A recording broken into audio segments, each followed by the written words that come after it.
जय माँ Bhagwati health foundation, नारी सशक्तिकरण ओडिशा, परिवहन संघ ओडिशा और संवाद आम ओडिशा अनुकूल एक मिलित रक्तदान शिविर टांगी चौदार ब्लॉक कन्हईपुर कल्याण मंडप में अनुष्ठित हो जाइछि।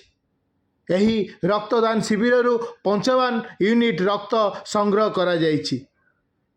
ओडिशा परिवहन संघर 55 जाक ड्राइवर सभ्य माने ए रक्तदान करथिले।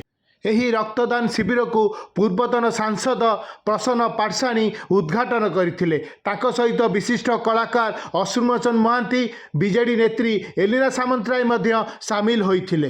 प्रचंड रौद्रताप सत्ते 55टी रक्त यूनिट एठारे संगृहीत होइथिला।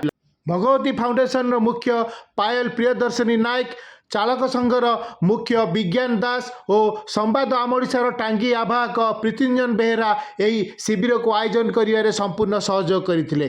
तांकु अनेक सांबादिक माने उपस्थित रही मध्य सहयोग करथिले। ग्रीष्म दिन में एभली रक्तदान शिविर को आयोजन को समस्त स्वागत करिछन। नमस्कार, मु विज्ञान दास, ओडिशा परिवहन चालक संघ। जेहेतु आम समाज आसीचु, जदि आम अजाणतर रास्ता उपरे कौन भाईर किसी भी आम दुर्घटना घटई क्षति पहुँचईचु, सेटा आम अजाणतर होइछि।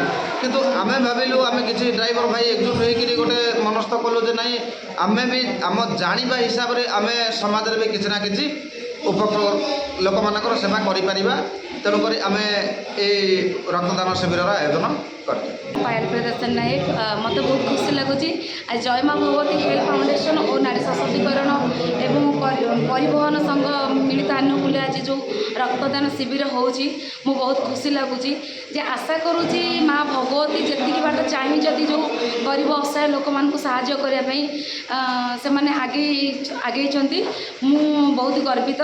मो ड्राइवर भाई मैंने मत जी सपोर्ट कर हुए तो मो जीवन के ऋण सुझी पारिनी। मु आशा करुँची माँ भगवती आशीर्वाद भाई मान आशीर्वाद मुझे आहरी आगू बढ़ी। ये कहि भाई मान मोर अशेष अशेष धन्यवाद मो अंतरात्म कहीं सी जी मत आज हेल्प कर मो जीवन में मुझे भगवान को गोटे अवतार हो आसी। आयोजक मान पक्षर आगामी दिन में आहरी रक्तदान शिविर आयोजन करा सूचना दी जाइछि। ब्यूरो रिपोर्ट केओ न्यूज।